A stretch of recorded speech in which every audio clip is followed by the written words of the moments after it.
All right, so today we're going to deconstruct a short satirical cartoon that gets at a really big question. In an age of endless information, what happens when a mind decides it only wants to hear what it already believes? Let's dive in. Right off the bat, the cartoon hits you with this dramatic hook. It sets the stage for a big conflict, right? But not between two people. It's a conflict between a person and information itself. It really pulls you in, doesn't it? What exactly are we supposed to be wary of? Okay, so let's meet our main character.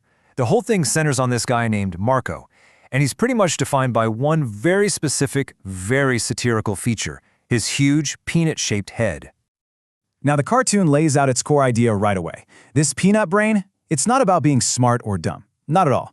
It's this powerful metaphor for selective hearing, A mind that's just completely sealed off from anything that challenges what it wants to believe. And really, this one idea is the foundation for the entire cartoon.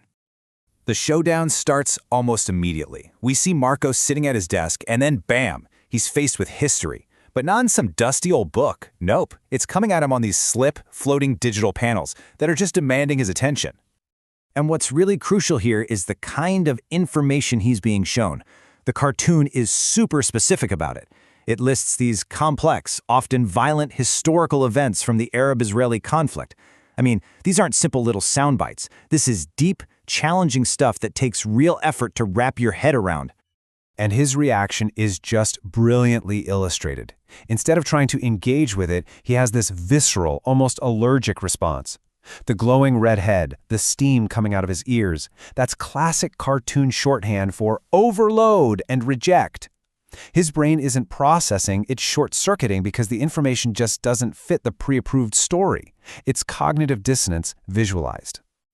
Okay, so from here, the cartoon pivots. It stops just being about presenting facts and starts making fun of the action Marco takes instead of dealing with them. And this is where the commentary on our online lives gets really, really sharp.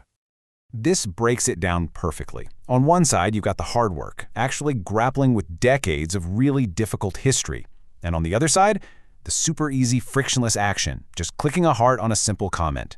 The cartoon is framing this as a very clear choice between depth and the shallow validation you get from an echo chamber. And here is the biting commentary coming straight from the cartoon's narrator. That phrase, selective outrage, is so key. It suggests that the emotion is just being switched on, not out of principle, but out of convenience. And that question at the end, that's activism, right? I mean, that's just pure satire, digging at the value of these low-effort, performative clicks. So now the visual metaphor totally escalates. The facts aren't just floating by anymore. Oh no, now they're aggressive, like a meteor shower coming right for him. They're an active force that demands attention. But Marco's response is to just treat them like annoying flies, just swatting them away without a second thought. And now the cartoon just unleashes this rapid-fire barrage on him. Specific historical events literally become projectiles, each one just bouncing harmlessly off his head with this little dismissive pop. There goes another one. The Hebron and Safed massacres, the Arab revolt. It doesn't matter how significant or heavy the fact is. If it doesn't fit the narrative he's already decided on, that peanut brain defense mechanism kicks in and it's just deflected, gone, without a single thought. So what happens when you spend all your energy just deflecting reality? Well, the cartoon takes this whole idea to its logical and pretty hilarious conclusion. And here's the punchline. The sheer strain of maintaining such a narrow worldview, of actively fighting off all these inconvenient truths, it just becomes too much. His head, the very symbol of his closed-mindedness, can't sustain the pressure. It's a literal picture of an ideology collapsing under the weight of all the reality it tried to ignore. And even after that spectacular implosion, get this final little thought bubble is just devastatingly funny. It shows that after that entire ordeal, absolutely nothing got through. No information was absorbed, the ignorance is 100% intact, which of course is the whole point of the satire. But hold on, the cartoon isn't quite finished yet. It ends with the final, brutal summary of Marco's activism, and it's presented just like a scoreboard from a video game. First up, you see the input side of the equation. After being bombarded with all that historical context, the total number of facts he actually acknowledged, actually processed, is a big fat 0. And then, boom, you see the output. While 0 facts were learned, over 1,000 hearts were clicked. The contrast is just so stark and so intentional. It's directly weighing deep understanding against superficial online clicks, and it's showing you exactly which one won. And just in case we missed the point, the creator spells it out for us right at the end. The purpose of the peanut brain, as it's shown here, isn't to learn or understand.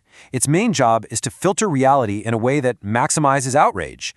It's suggesting that for some, that feeling of indignation has become way more valuable than the pursuit of knowledge. So, while this cartoon uses a very specific context, its message about our online behavior is pretty universal. It's a sharp critique of how we react when we're faced with difficult truths. In a world that's just flooded with information, it leaves all of us with one critical question. How do we choose what to see, and what do we choose to just swat away?